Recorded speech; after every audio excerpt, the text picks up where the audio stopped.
Let's now get into the more specifics about the interview. So you're right there, interview in front of you, and you already did all your preparation. You already researched the company, you already understand who are your interviewers, their background, and you really study the job description. This is something that I would like to emphasize right here. Obviously, the recruiter or the interviewer is not going to go through the job description and it's going to be asking you each and every question. However, that's what you're going to do in terms of the methodology for your interview, how you're going to prepare. For you to prepare, you need to have the job description in hand. Why? Because once you understand what they're really asking for and understand what are the requirements for the role, you can start thinking, how do you meet each and every requirement of that job description? And that's how you prep. That's how your anxiety level gets really, really low because you see the job description, and for each job point, you're gonna, pull an arrow and you're gonna write how do you show that you have that experience. And please notice that I'm saying how. I want you to tell them a story. So this is all part of the methodology that we're going to talk to you about now, which includes storytelling, which includes smart questions, which also includes CAR, which a methodology that you probably heard. It's very common and people talk to you about that all the time, which means CAR. So C for context, A for action, R for result. So basically, in all your conversation, when you are introducing yourself and when you are discussing your experience, you're going to provide a context of what was the situation, an action, what you do, what did you do, and a result. So what is the outcome for that? That's how you really get to a very good flow of the interview. But let's start from the beginning. So the beginning is the job description. You understand the role, you identify what are your key skills, what are your competencies, and you highlight them. Basically, you want to ensure, after you read the job description, you want to ensure that if they don't pay attention to anything that you say in the interview, that they leave with at least one thing in mind. And that one thing is that you are a match for the role. How? That you show your skills, that you show your competency, that you show your experience. Okay? This is what we're going to do. You have an interview, you're going to get the job description, and you're going to write. You can write that in a Word doc, or you can just, literally just take your notepad and you're going to write examples of stories, of projects, of situations that has those points. So let's say the job description says, that they're looking for someone who managed projects over $2 million. So you're going to tell them, you're going to write that story about that project that you managed that was over $30 million, and what happened, what was the context. So which project was that? Is this a complex project? How many people are in the team? Which company were you? What was the action? What did you do? So, oh yes, I manage projects. Like, no, let's give them an example, a real example. I need proofs. They need proofs. So, how? By action. So, the action was you as a project manager, me as a project manager, I, manage stakeholders, the tasks. I had everything in my MS project. I was, daily looking into the tasks. I had daily scrum meetings with the team. So when you are saying those things, you are already saying that you know Scrum methodology. You're already saying that you use MES project. So you are already selling your skills. You're already selling yourself just by telling a story. So basically, we embed all those things in your sentence by saying what was the context, what was your action, and what was the result. Even if the result was not positive, let's say there was a very difficult project and you guys, couldn't complete that within the time frames.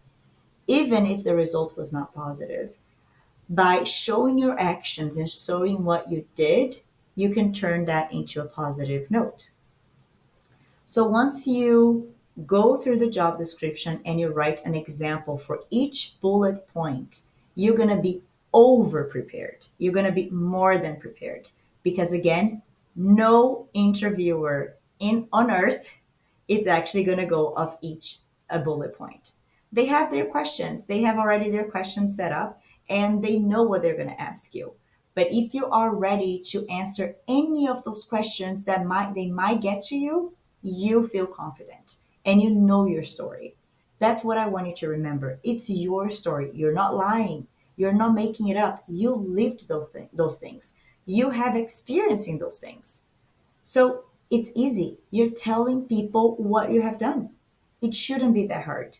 And again, if you do follow this methodology of doing context, action, and results, you will be able to add those details in terms of tools, methods, process, team size, uh, team size of projects or numbers, right? Like all those things that can be quantifiable. Those things they speak highly when you are presenting the interview.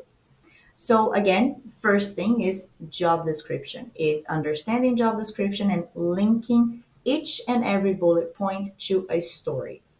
So then you can do your storytelling and you can sell yourself by doing storytelling. Majority of my clients, they come to me and they say, I do not know how to sell myself. I cannot, speak of how good I am. I'm not asking you for you to do that. I'm asking you to tell a story. I'm asking for you to explain what you have done and explain the context, the action, and the result. Okay? And for you to do that, you need to catch people's attention. And how do you do that? You do that with a hook, right? So think of those, all those Instagram videos that we see nowadays, they start with the hook and then they actually get into the details. People be like, stop looking for this. You now found what you're looking for, right? Like very, a little bit exaggerated sometimes, but it kind of works. People do watch the videos until the end. So that's somehow what you want to do. So basically, how do you do the hook? At the beginning of the conversation, when they say, well, tell me about yourself, I want that to be your hook. I want the tell me about yourself to be something that is so catchy, that is so interesting that they're like, okay, tell me more. I want to continue listening. That's what we want to do. And how do you prep for that? That's actually going to be an exercise for you. I would like for you to think about your hook. I would like for you to think about the tell me about yourself, and you're going to send that to me, and I'm going to provide a feedback to you. But to get to the hook, what is important for you to say? You have to say in the interview what they want to hear. And you know what they want to hear if you know the job description. You know what they want to hear if you did your research, if you understand what they're going through, if you understand what kind of projects, problems, challenges they have. If you couldn't find anything in the internet, then the interview is going to be the moment for you to ask some questions. And then you're going to reply to those questions as well. So back to job description, understand that, match, and then we need to start all the storytelling with the hook. So the hook for you, it's going to be something that is catchy. It's something that they want to hear. So let's say that the role title is UX designer, and so basically they're looking for a UX designer, and you need to say right at the beginning what are the first things that they're asking in the job description. So you can say, I'm a UX designer with 5 years of experience in diverse industries, and I've worked in many projects from $5 to $30 million, blah, blah, blah. So in like just in 30 seconds, and oh, by the way, this hook is 30 seconds, 30 to 45 seconds max, because what else? People stop paying attention to you. So you want to be very bold at the beginning. You really want to go to the interview and like your opening, it needs to be a strong opening statement, which is this hook that I've been talking about.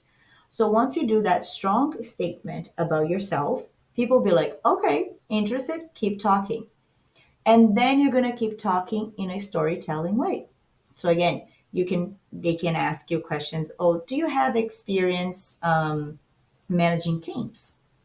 Instead of you saying, yes, I do, you can say, yes, absolutely. I actually do have 5 years of experience managing teams. I've managed teams from 4 people up to 20 people, different settings. I've also worked in organizations that were very small and there was not a lot of structure, up to organizations that were big and there was a lot of structure. So I'm very familiar and adaptable into going from small to bigger teams and understanding. And then before you finish your story, you can say, but tell me, what is the kind of team that I should be working with? That's how you use these smart questions. So then you're going to make this conversational. I do not want just a ping pong game where they ask you a question, they you answer and that's it, right? They strike the point. That's it. No. I want a conversation. I want the flow. We want the conversation to go back and forth and back and forth. That is going to be important. It is important then for you to not just say, okay, it is important for you to go back with a question. Or if you ask a question, they give you an answer. I would like for you to also comment on that. So, for example, usually they leave the end of the interview for you to ask questions, but it could happen throughout the interview. Okay, so maybe again you were talking about how experienced you are in managing teams, and then you can say, well, but let me just take a moment here and ask you this question. No, how is the team dynamic? How big is the team? If I were to take this role, how many people will be working with me? Do I have any peers? Do I have any direct reports? So you can ask those questions. Those questions show that you're interested, shows that you want to understand more. And then once they reply to you, so let's say they give you an answer, well, yes, for this team is actually a pretty small team. It's only 2 direct reports, but you're going to be working with a matrix. So you're going to be, having contact with different stakeholders from different groups. So you can say, well, that's great. That's very similar actually to an experience that I had in 2020 where I worked with a very small team. However, because I was managing projects, I had interface with multiple groups and departments such as sales, marketing, HR. So you see what I did here? I didn't ask the question and I just stopped when they gave me the answer. You gave them something back even after they replied to your answer. This is the most important thing. You make it conversational. And here I am selling that I've done exactly what they're looking for in a small team environment, managing other stakeholders without noticing, like without seeing, like that without looking like I'm actually trying to sell myself. You don't want it to show so hard that you're trying to sell yourself. You are going to do that very smoothly. And that's how you do it. You do it by telling your story, giving real examples, and asking smart questions and replying back to the smart questions. That's how you do it. That's the methodology that goes with it. So again, they might ask you questions like, tell me a challenge that you faced in your previous role. You want to have those questions ready. You want to have those answers ready. Those can be very broad and general, but you can also be prepared for technical questions. So again, let's say if it's an HR role, tell me what kind of experience do you have, creating, developing, and implementing HR programs related to employee experience. So you can have those examples. Let's say that you did not prepare for this question. Let's say that you prepared to answer that you have experience with, recruitment and onboarding processes, but not HR, employee experience process. In this case, you can actually ask for a second. It's totally fine. You can say, you know what? Give me a second. If you don't want to look into the screen, just like, look down, grab your notes, and recall. Oh, yes, that time. Yes, actually, I have that experience at Accenture, what I've done, blah, blah, blah, blah, blah. Context, action, result. And you tell in a storytelling way. Okay. You can also check your notes. It's totally fine. I know it's funny that a lot of clients, when they're preparing for interviews, they send me pictures of their setup and they have post-its all over their desktop and even on the wall, like in the wall, for them to kind of like, take, just take a look at their notes. But honestly, it's totally fine. Listen, guys, like I'm recording this video. I have my notes, right? I'm looking at them here. So sometimes I'm going to look down and I'm going to look here. It's fine. Like people know that. It's okay. We're humans. Like we might get nervous and we might not recall that experience. That's why it is important for you to have preparation.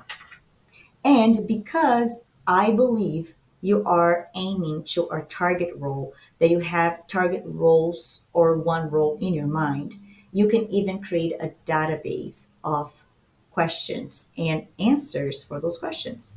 So you can use actually ChatGPT to help you with that. I can show that in a different video how to actually use ChatGPT to prepare those, like the database of questions, the sort of questions that you can prepare for.